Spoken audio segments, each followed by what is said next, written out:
Following Saturn's maturation is the maturation of Rahu, 6 years later, and 6 years after that is the maturation of Ketu at 48. So this time of 36, 42, 48 are all really critical years. And Rahu is such a difficult planet to mature. So if you have a bad Saturn maturation, the time from 36 to 42 can really be a really painful time. While events might be great, you can be dragging that pain of Saturn with you for all these years if your Saturn maturation is tough.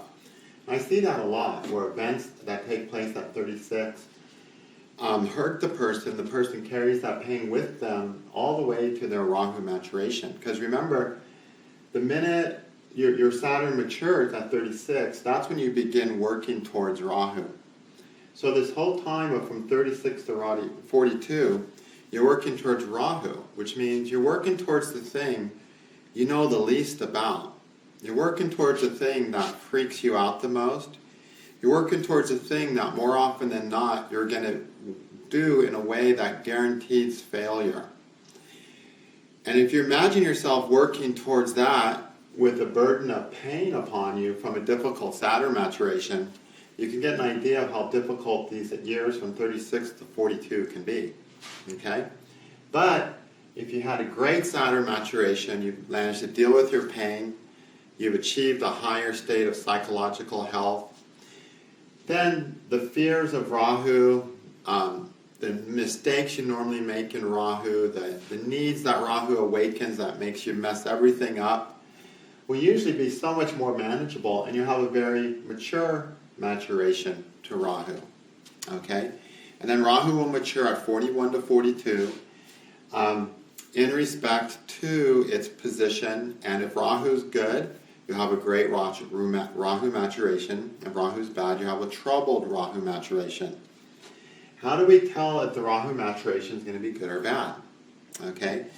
Well, the way we tell is look at all the planets influencing Rahu, which means the Lord of Rahu, planets conjunct Rahu, and the planets aspecting Rahu. If those planets are in good Lajitadi avashtas, they're going to help Rahu, and Rahu's maturation is going to be good. If those planets are in bad Lajitadi avashtas, then they're going to hurt Rahu, and Rahu's maturation is going to be very difficult. Okay? Now, Rahu is going to give a completely different type of maturation based on the house.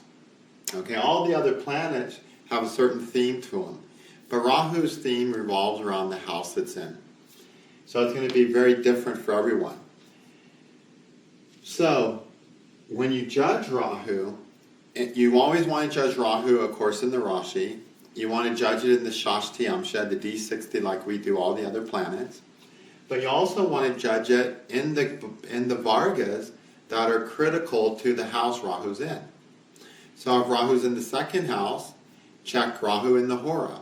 If Rahu's in the seventh house, check Rahu in the Saptamsha. If it's in the third house, check it in the Drakana and the D27. Okay? So check Rahu's situation, how the planets are that are influencing Rahu, Rahu's Lord, in the Varga relevant to the house that Rahu's in. Okay? And that way you'll be able to judge Rahu accurately. Okay? So, what is Rahu maturation all about? Well, first of all, we can't really talk about Rahu maturation without Ketu, because Rahu and Ketu are different ends of the same beast, or the same dragon or demon, whatever you want to call it. And ultimately, the last maturation is Ketu. So that's the maturation that we're working towards. From day one, when we have our first Jupiter maturation at 16, until 48, we're working towards Jupiter maturation. We're working towards this Ketu maturation. And that's a 36-year period not 16. Yes, 32-year period. Okay? Jupiter is at 16, Mercury is at 32, and 16 years later, Ketu at 48. So as always, Mercury's in the middle, right? You know how Mercury always is in the middle of the planets? He's always in the middle of things? even in maturation, of the 36 maturation years that start when Jupiter matures to Ketu, Mercury's in the middle once again. But anyway, Ketu is going to mature at 48. And so Rahu's maturation serves the purpose of setting us up for Ketu's maturation. Okay? Just like in the birth chart. We go through the things Rahu makes us go through in our horoscope so that we can perfect Ketu. Because the whole goal of life is to perfect Ketu, because he's the planet of liberation.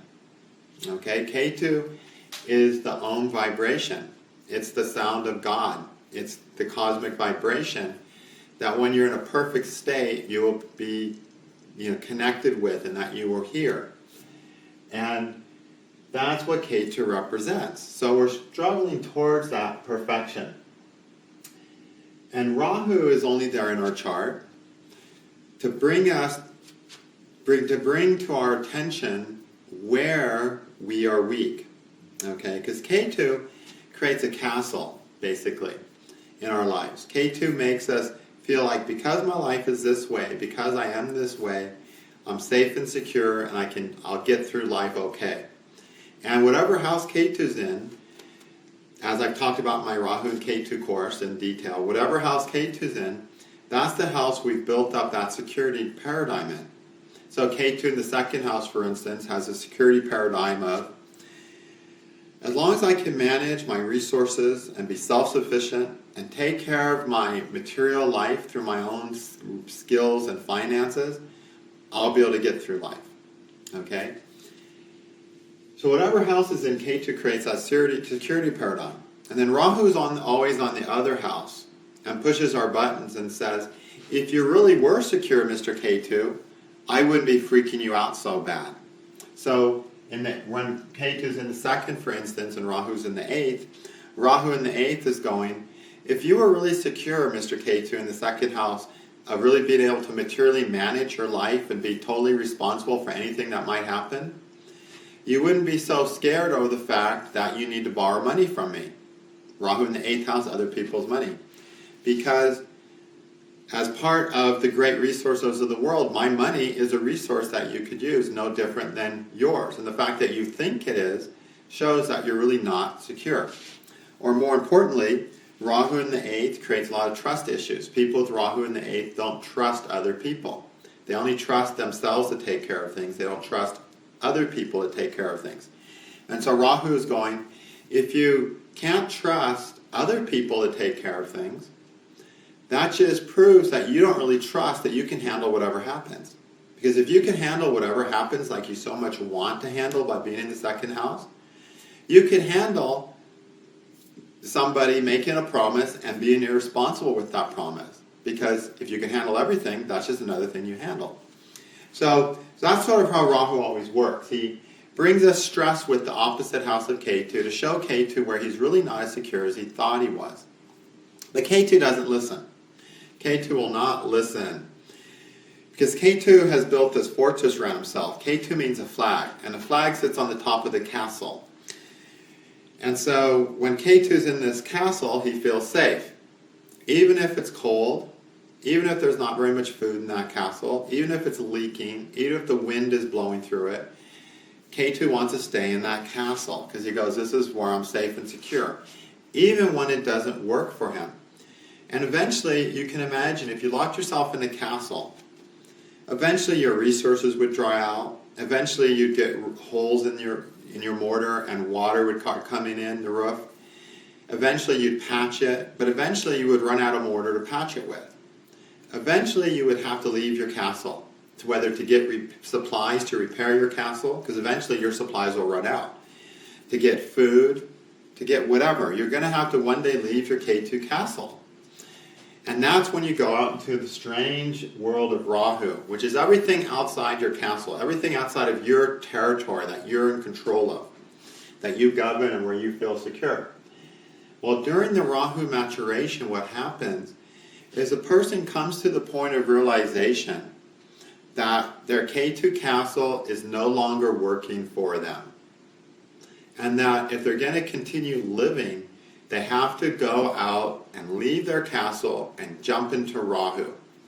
to jump into the house and embrace the house that Rahu's in.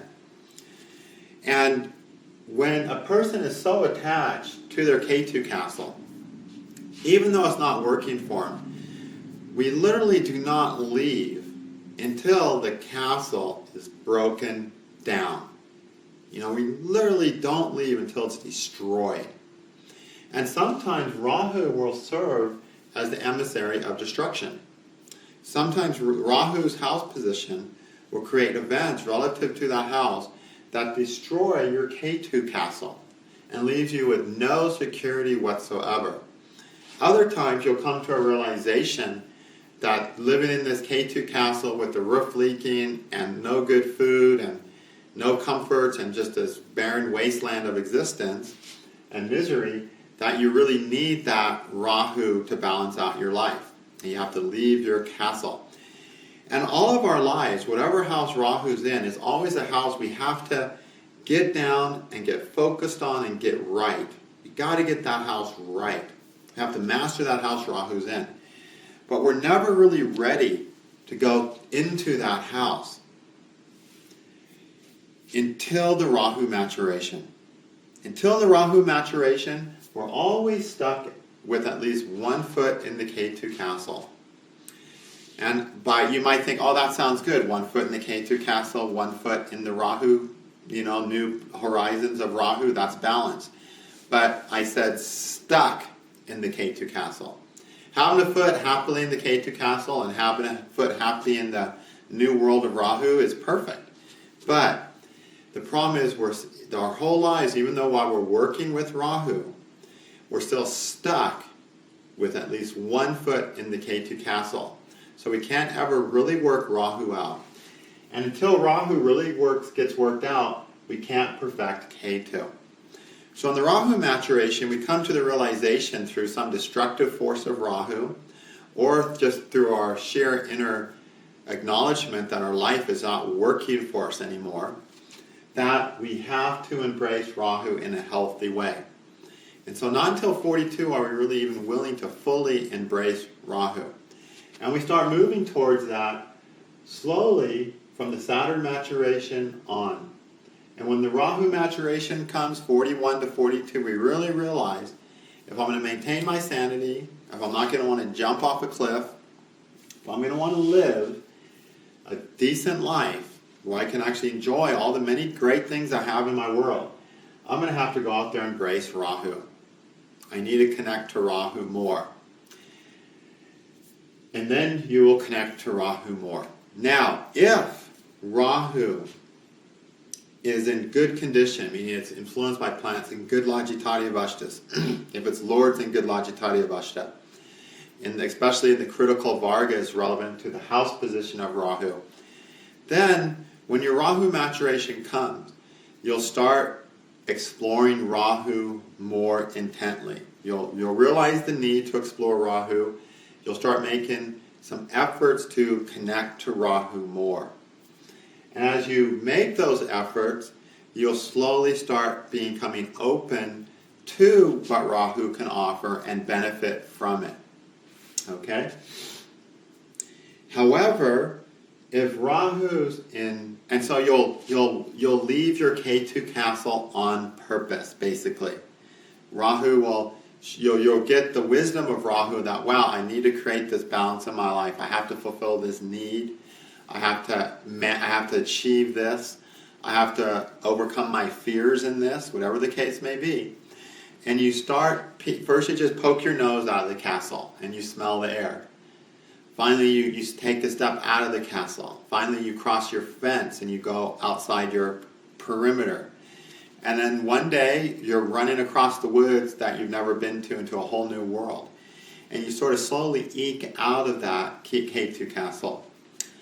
Now, if your Rahu is in bad shape, though, and has some troubled Logitati Avashtas influencing it, then what happens is life mows your Ketu castle down. Rahu will create such turbulent events in your life, you'll have no option but to realize how much Ketu has failed you.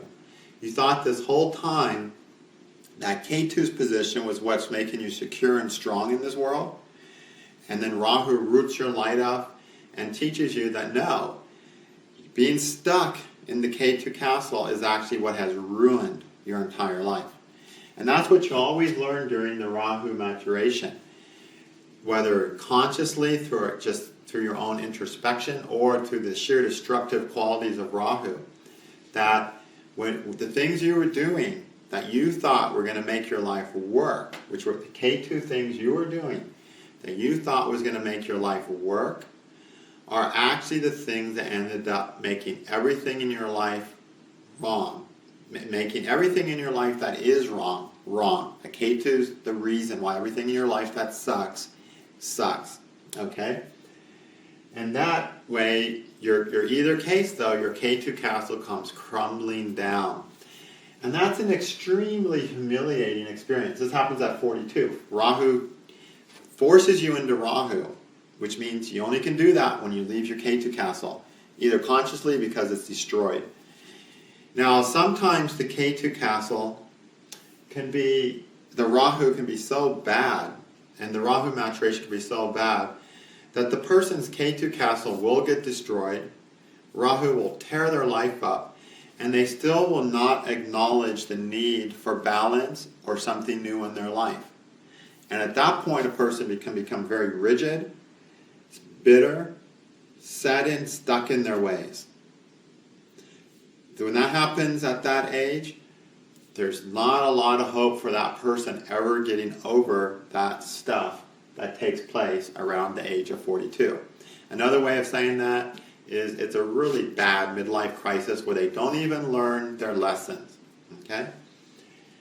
But that doesn't happen that often, but it does happen sometimes. But like I said, Rahu finally makes them ready to embrace the need of Rahu's position fully for the first time. And they only can do that because they realize their Ketu castle, the security, what they thought was going to make their life safe and secure, has failed them. And they've got no other choice but to go towards the Rahu maturation at 42. Okay? Or to achieve that, to move towards Rahu. And that happens at 42 when Rahu matures. All right? So that's a very, very intense maturation. Now, after Rahu matures at 42, we start moving towards the Ketu maturation at 48. So finally, for the first time, we've embraced the fact that our Ketu castle is not working for us, and we're willing to embrace Rahu fully. Once we're willing to embrace Rahu fully, the next natural step is to perfect Ketu. Because once, Rahu and Ketu are exactly opposite always.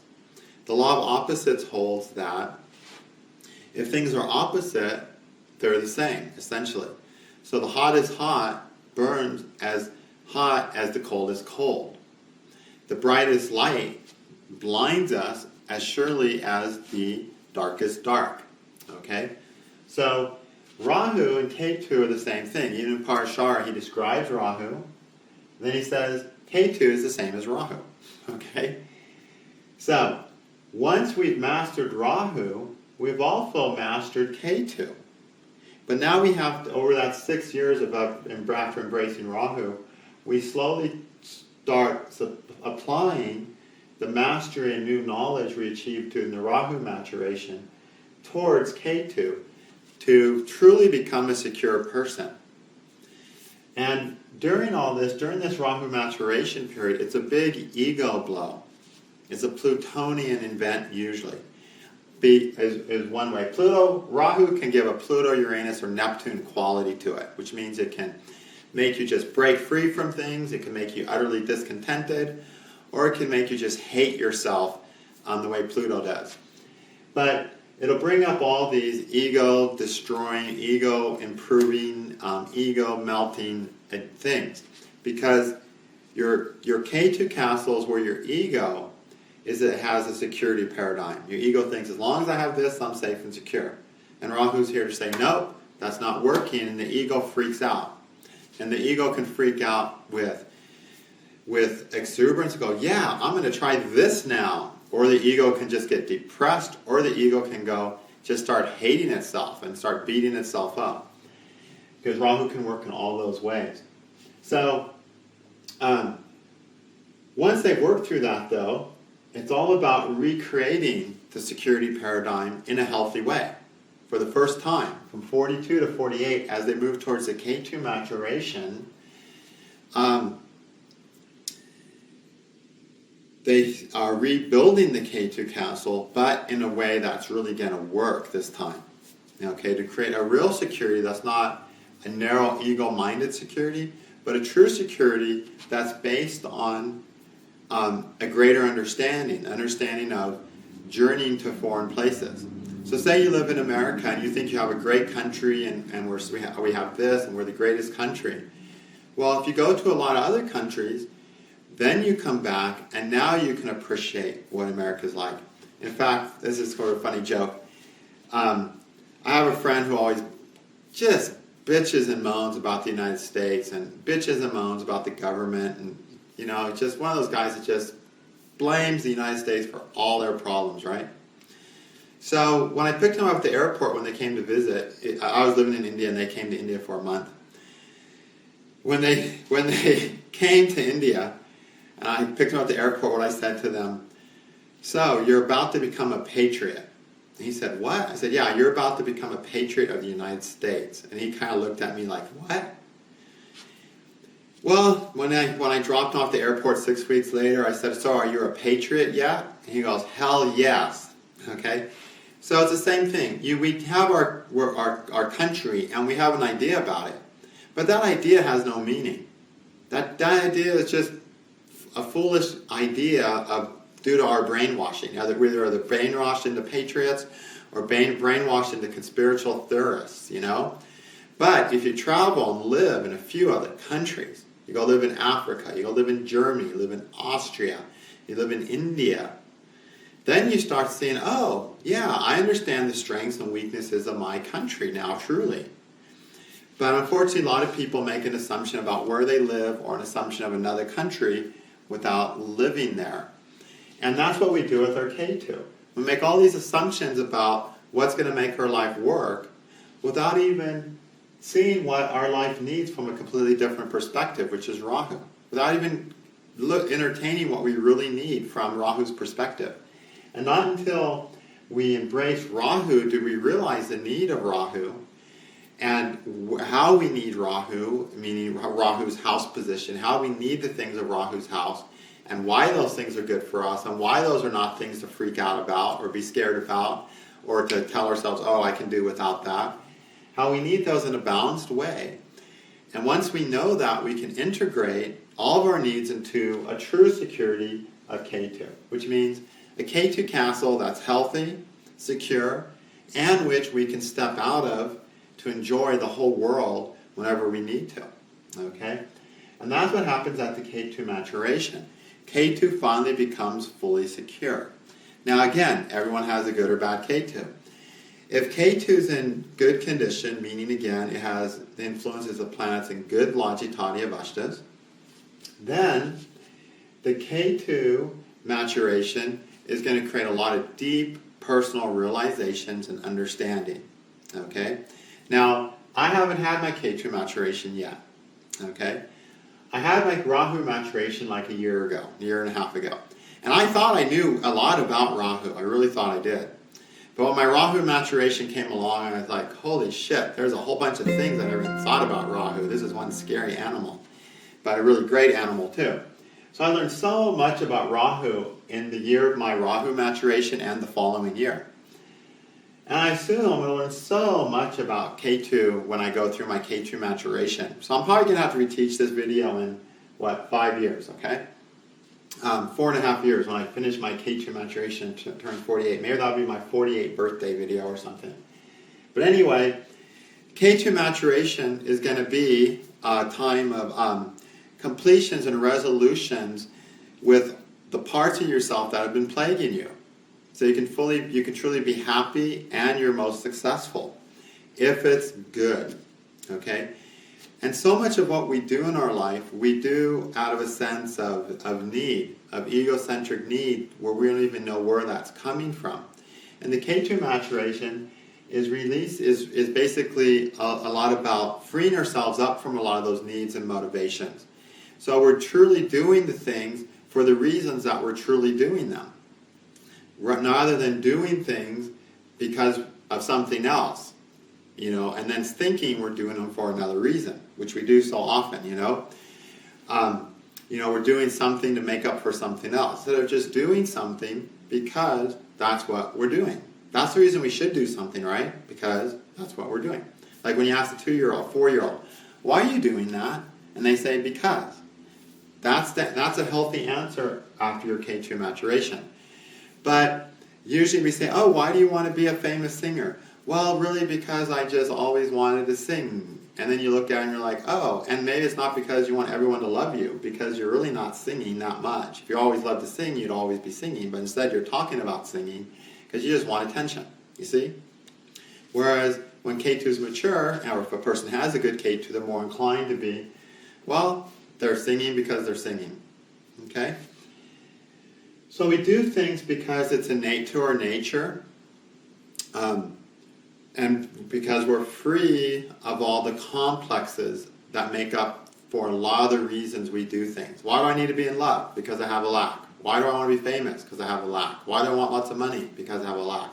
Why do I want kids to love me? Because I have a lack. So much of the things we do out of lack. Why do I gamble? It's out of a lack.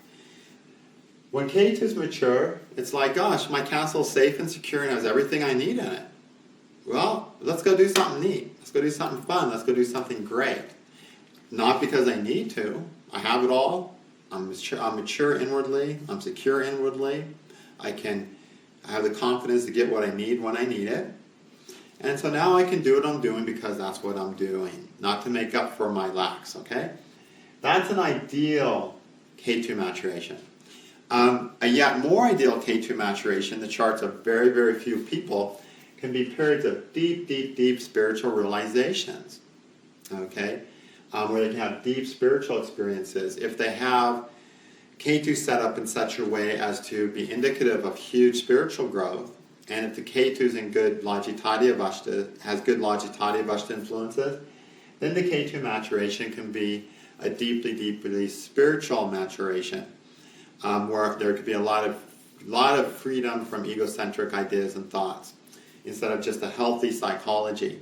In most people, K2 is in really good shape, Lajitadiya-wise. You can expect a very healthy maturation of the self and the ego. We have an ego as long as we have a body. But a healthy K2 maturation means coming to a state of the ego not playing all kinds of games with us. Okay, where we have an ego and use it.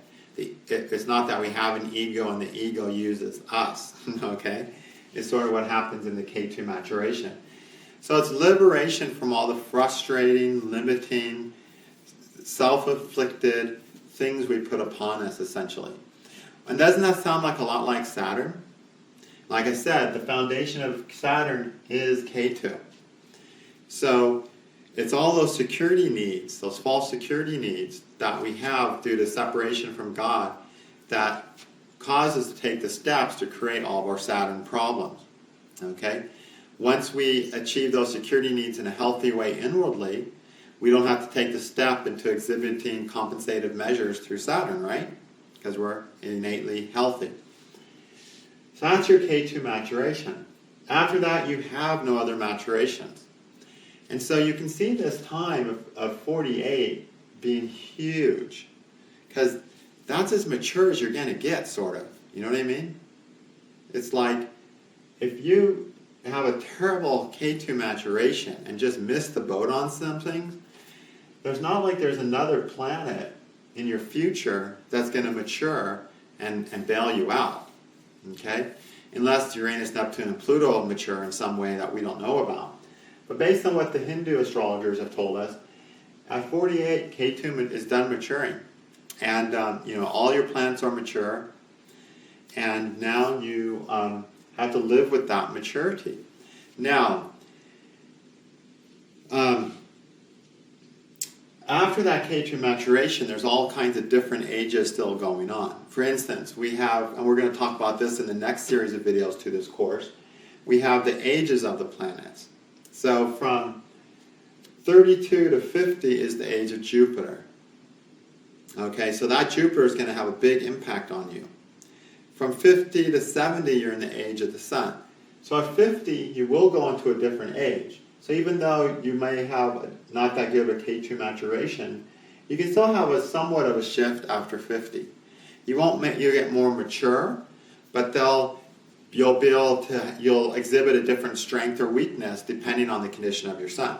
Okay, because you can kind of look at a success in what we can do is a combination of maturation and strength, right?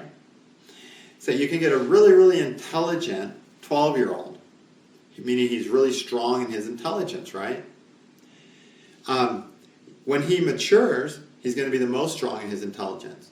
But let's say he never matures. Let's say he dies at 16 or 15. He could have still done great things with his brain before that. In fact, he could have done greater things due to that strength than someone who lived to 100 who didn't have that much strength of intelligence. So what we do is based on our strength and our maturation with that strength. So it's maturation and strength together. These are when the planets mature, and they let us see how well they mature and which planets are working more in an infantile state and which are working in a better state. And at the end, though, the final stamp of maturation is given by Ketu. So you want a good Ketu maturation, more importantly than all the other planets. Okay? But even after that, you have your different ages where you exhibit different strengths. You're in the strength of Jupiter from 32 to 50. Then from 50 to 70, you go into the Sun. So let's say your Sun is really strong and you had a tough K2 maturation. Well then, your Sun is going to give you so much strength that even though you might have a bad K2 maturation, you still have a lot of strength, so you can still do a lot of good stuff. Okay?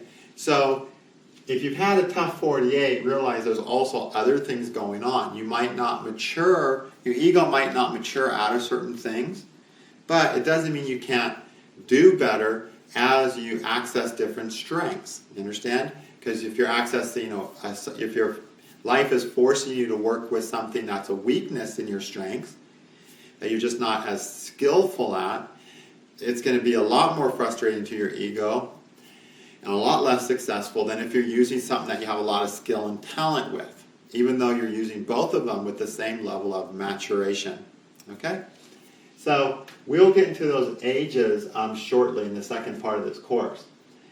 So that's the Rahu Ketu maturation. By far the two most important maturations. I mean, I remember, watching my life and my different maturation ages, and, when I got into astrology, it was when I got into Vedic astrology, it was the maturation of my Venus. Then I had my maturation of Mars, and I watched that. Then I had the maturation of my Mercury, and I watched that. Then I watched myself have my maturation of Saturn, and I really loved that, right? And then I had the maturation of Rahu, and I was like, holy man, Rahu maturation was more important than the maturation of all the other planets combined. It's like such a huge maturation. And I assume that Ketu is going to be a similarly huge maturation. And in lots of occult systems, and even just in modern psychology, this period from 42 to 48, this midlife crisis period, is a huge period. Because this is a period of mature or not, mature, die or mature time. And so much intense things can happen during these maturation periods. Okay, so we'll get some more videos going on this topic. And again, the thing with Rahu and Ketu, you have to understand your Rahu and Ketu house positions.